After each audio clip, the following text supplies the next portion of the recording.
아멘. 자식이 용돈을 달라고 할 때 그냥 덥석 주는 부모는 자식에 대해서 관심이 없는 것입니다. 용돈을 달라고 하는 자식의 말에는 그의 내면 세계가 담겨져 있기 때문입니다. 그의 곤궁함, 그의 절박함, 그의 욕구, 그의 염려, 그의 허영심. 그렇기 때문에 관심이 있는 부모는 먼저 대화를 하려고 합니다. 돈이 왜 필요하냐? 전에 둔 돈으로 뭘 했느냐? 돈이 땅에서 나오는 줄로 생각하느냐? 부모가 얼마나 열심히 돈을 벌었는지를 아느냐? 왜냐하면 부모는 염려하기 때문입니다. 내가 얘를 스포일 시키는 것이 아닐까? 얘가 부모의 도움을 당연한 것으로 여기게 되지 않을까? 그러나 어느 부모도 그냥 말하는 것으로 때울 수 없고 결국은 달라는 대로 돈을 줄 수밖에 없습니다. 그 사실을 예수님이 아시고 자식이 떡을 달라 할 때 돌을 줄 자가 있느냐라고 말씀하신 것이지, 마찬가지로 하나님께 무엇을 구하는 사람은 그 순간만큼은 자신의 내면을 하나님에게 여는 것입니다. 사람은 곤궁해질 때 자신의 내면을 하나님에게 엽니다. 그리고 하나님은 그것을 그 사람과의 대화의 기회로 삼습니다. 만약에 하나님이 그렇게 하지 않는다면 하나님이 아닌 것입니다. 하나님은 하나님이지 산타클로스가 아닌 것입니다.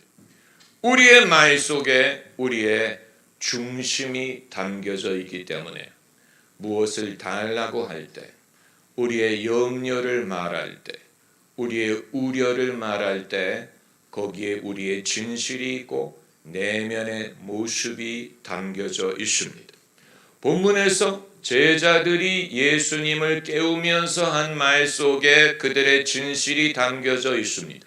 두려움, 염려, 죽음에 대한 공포, 이들의 연약함, 주님이 이들을 잊은 것 같은 염려, 이것이 그들의 말 속에 담겨져 있습니다. 그래서 제자들이 말하기를 우리가 죽게 되었는데 우리를 돌아보지 않습니까? 사람이 겪을 수 있는 최악의 두려움은 죽음에 대한 것입니다. 내가 죽게 되었다. 사람들이 맛이 있으면 죽이네. 이런 식으로 피곤해 죽겠다. 고달파 죽겠다. 그러나 그건 죽겠다는 말이 아니고 사람이 죽음의 공포를 느낄 때 제자들이 그랬다는 사실이, 여러분, 그런데 만일 예수님이 이 사실을 무시하시고 풍랑만 잠잠케 해주셨다면 이들에 대해서 관심이 없는 것입니다. 이들을 사랑하지 않는 것입니다.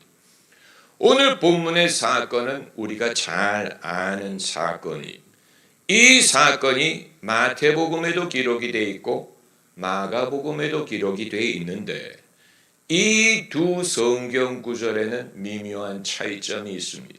그렇기 때문에 여기 OHP에 그 두 구절을 비교한 것입니다. 마태복음에서는 예수님이 먼저 제자들에게 말씀하십니다.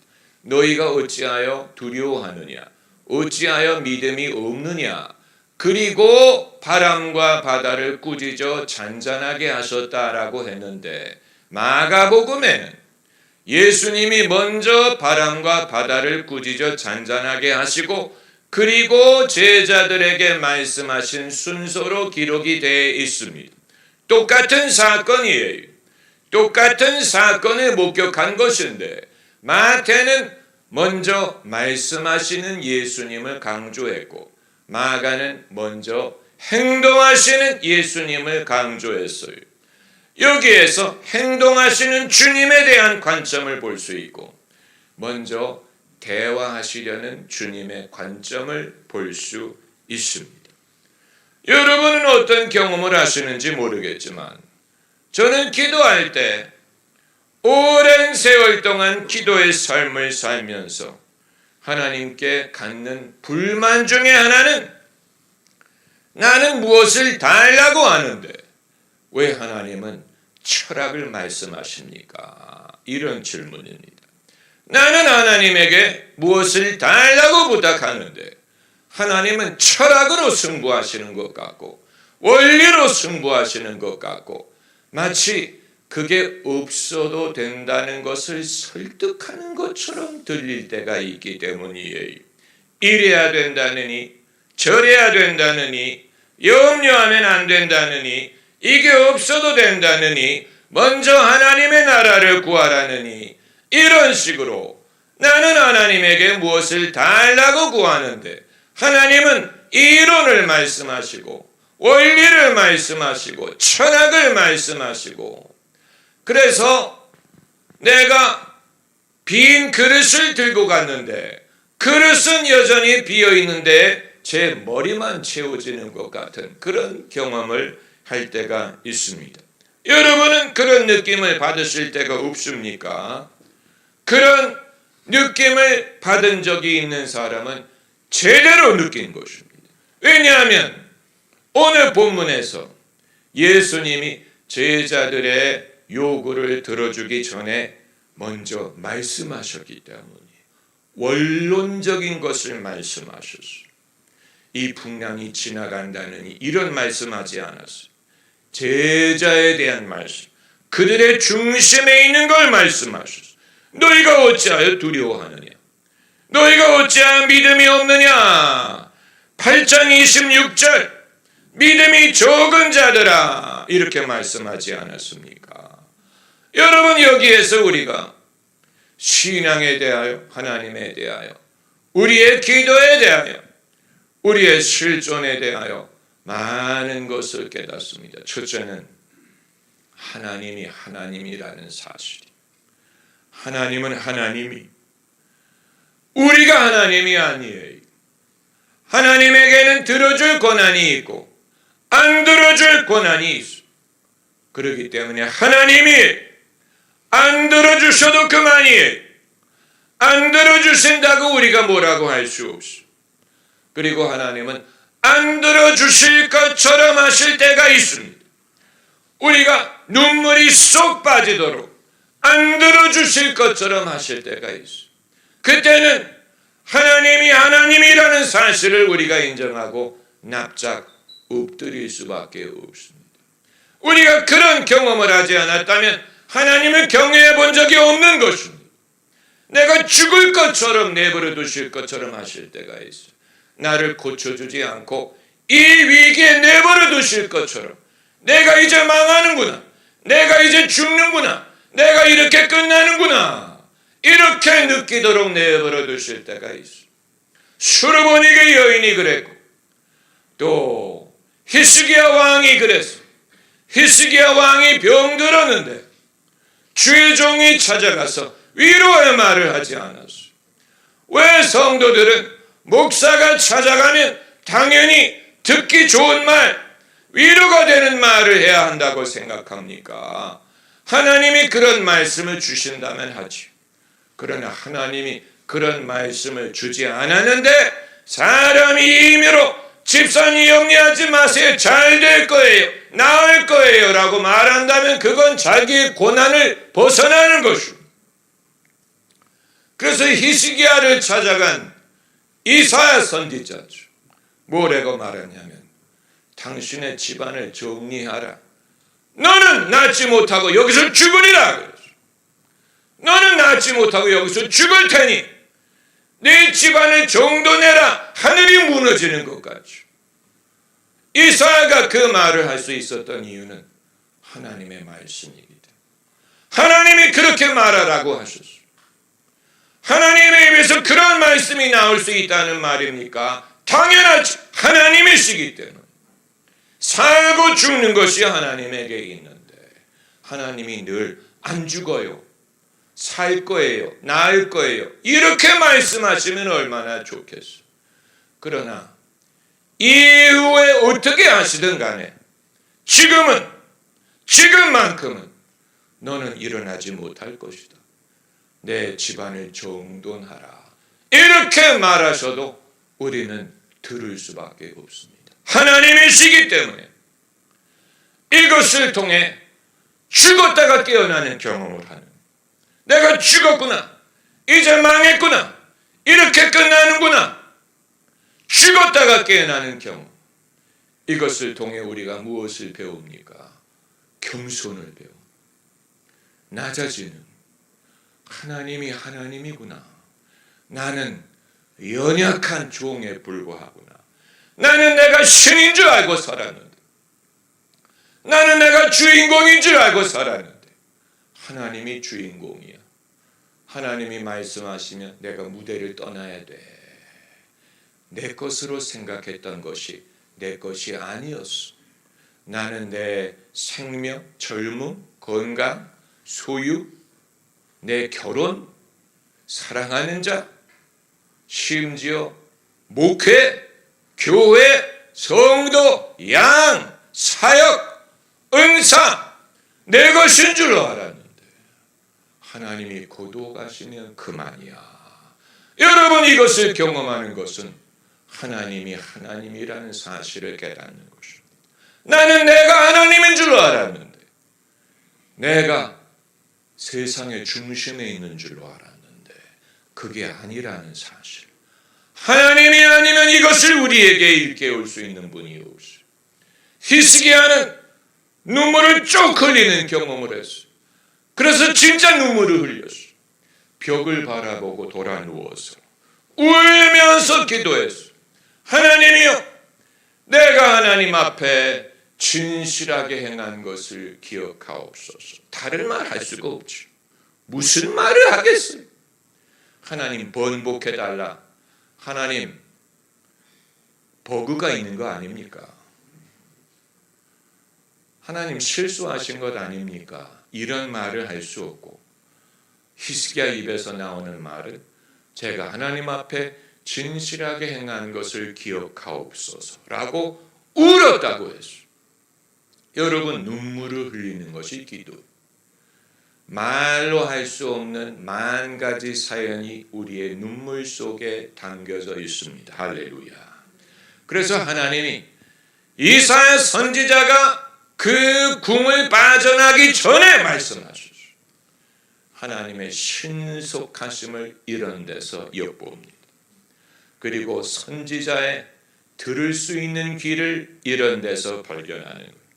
조금 전까지만 해도 내 집안을 정리하라고 말을 했는데 궁을 빠져나가기 전에 하나님이 다른 말씀을 주실 수 있다는 사실, 이사야 선지자가 그것을 알았기 때문에 다시 돌아갔어요. 히스기야에게. 그리고 말하기를, 내가 너의 기도를 들었고 너의 눈물을 보았으니 내가 너에게 15년을 더해주리라. 죽었다가 살아난 거예요.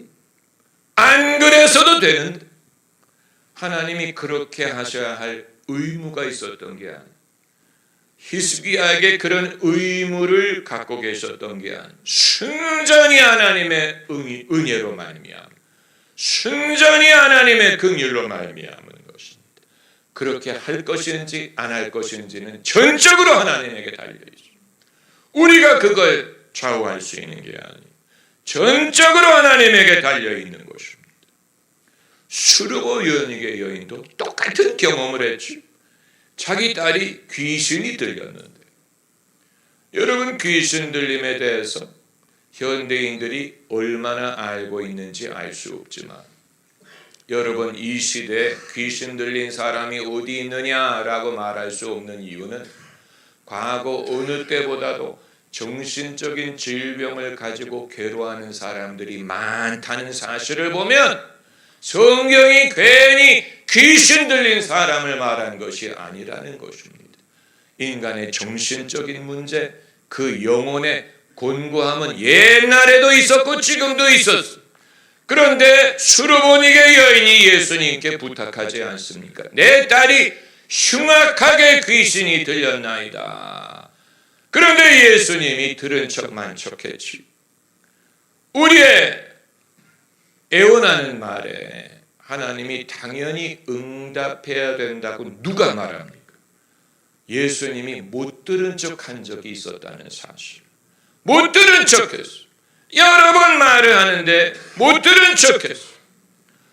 제자들이 얼마나 민망하면 예수님에게 이 여자가 계속 우리를 괴롭히는데 돌아가게 해라.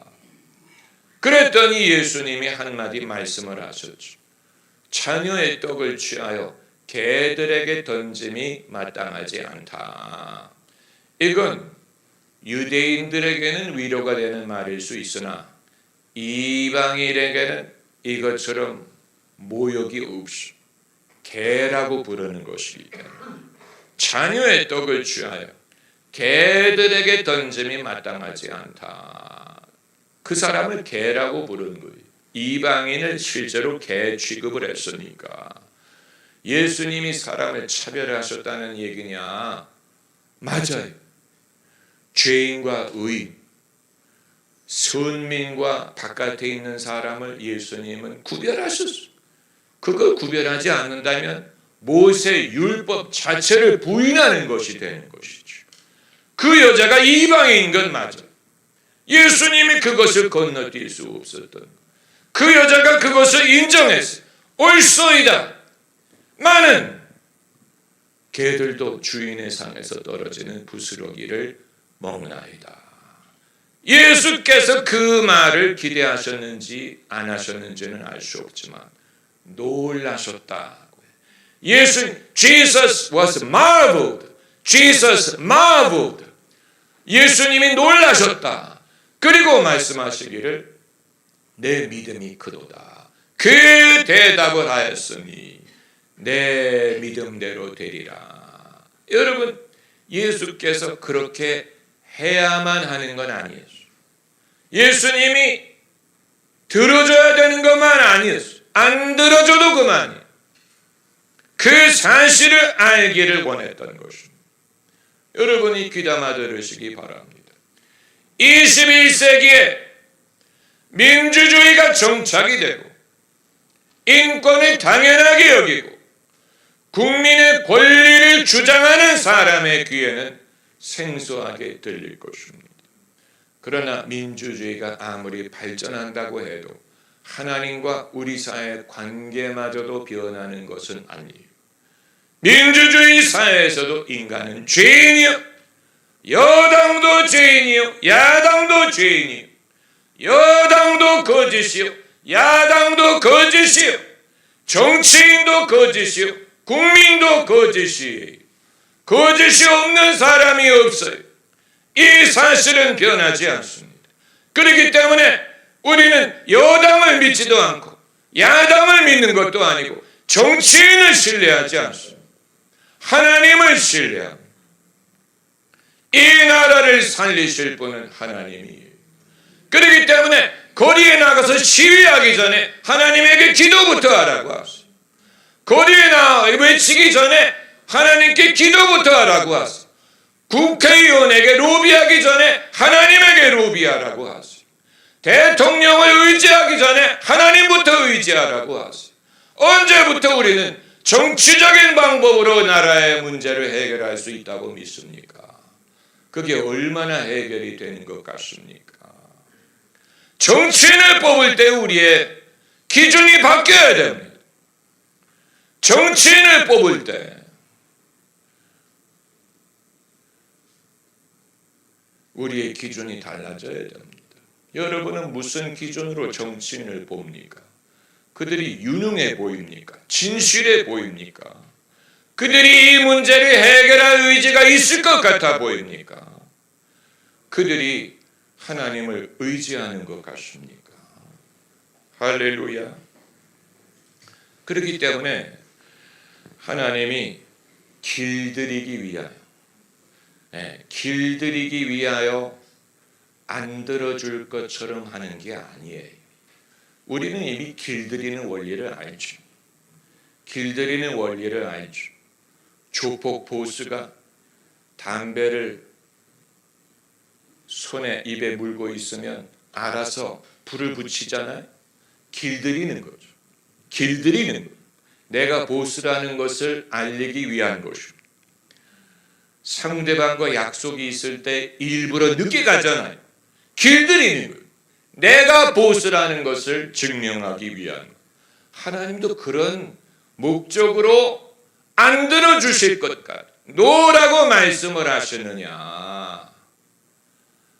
하나님의 길들이는 것은 우리와 좀 달라요.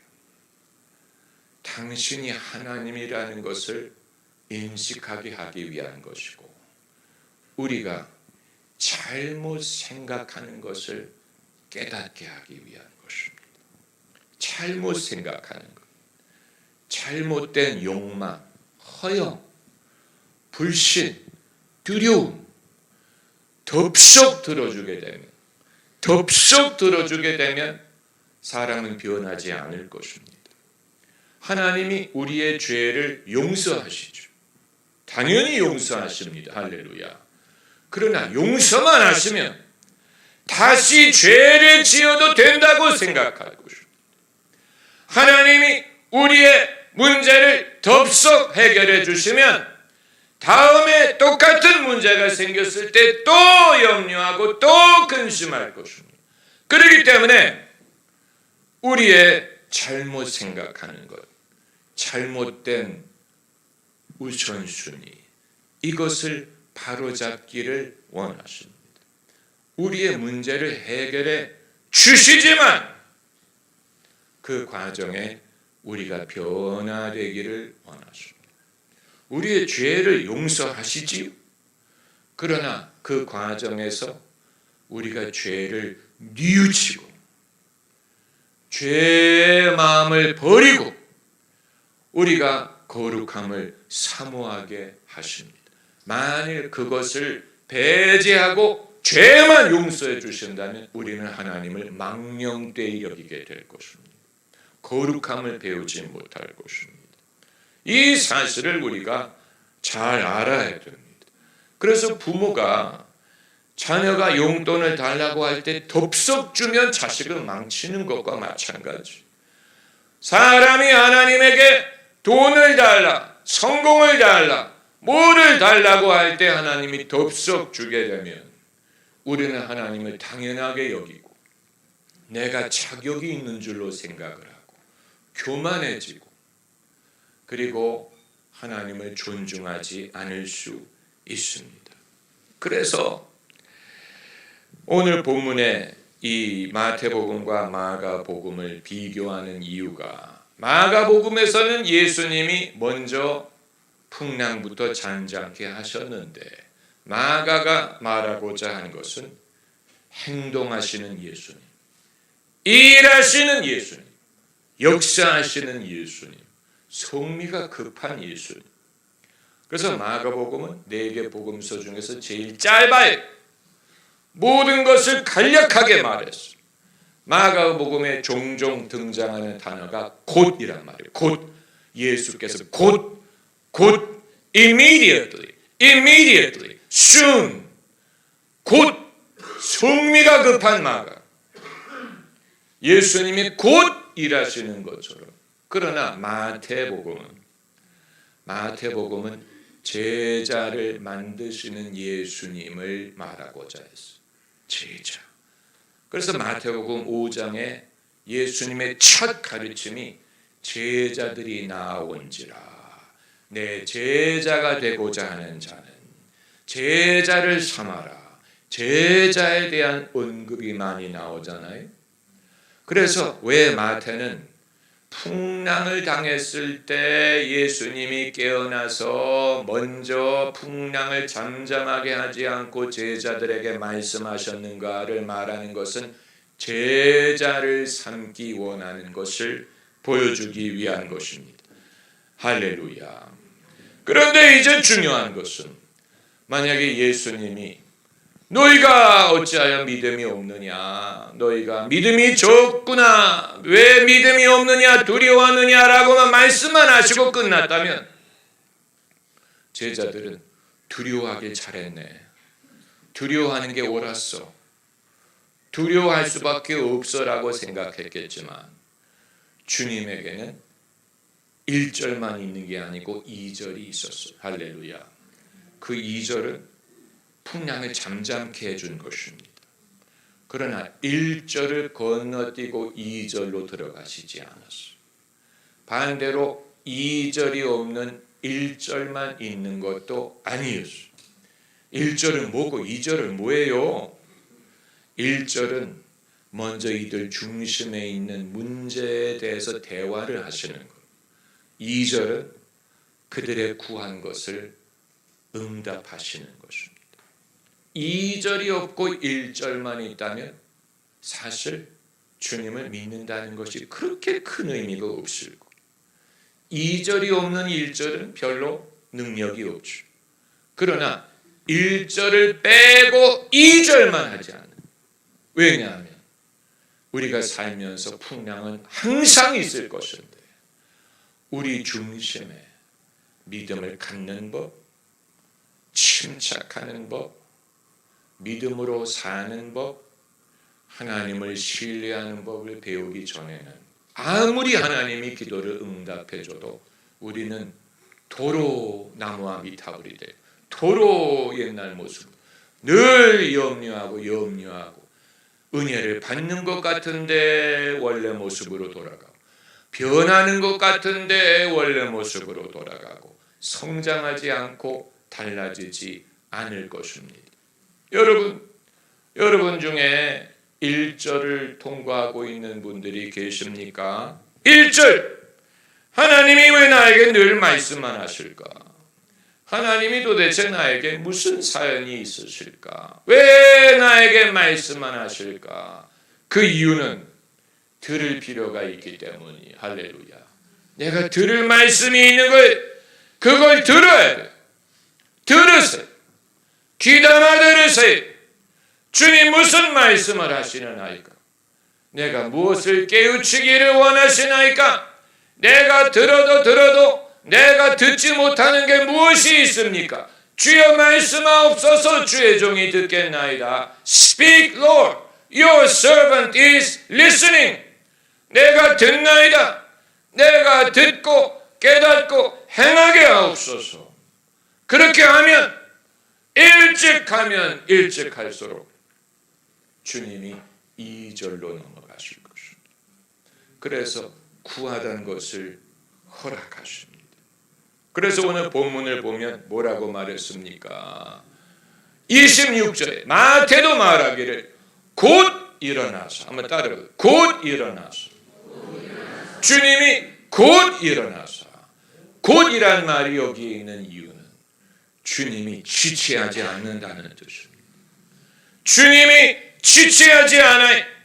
천천히 하시는 게 곧 일어나서 바람과 바다를 꾸짖으시는데 아주 잔잔하게 되거늘, 적당히 잔잔하게 된 게 아니라 아주 잔잔하게 되거늘 주님이 하시는 일이 이렇습니다. 이렇게 하지 않는다면 주님이 아니에요. 주님은 곧 일어나시고 아주 잔잔하게 하실 것입니다. 할렐루야, 할렐루야, 할렐루야. 그리고 뉘시길래 어떤 사람이길래 이런 일이 일어나느냐? 예수님이 누구시냐? 예수님에 대하여 우리가 알게 하실 것입니다.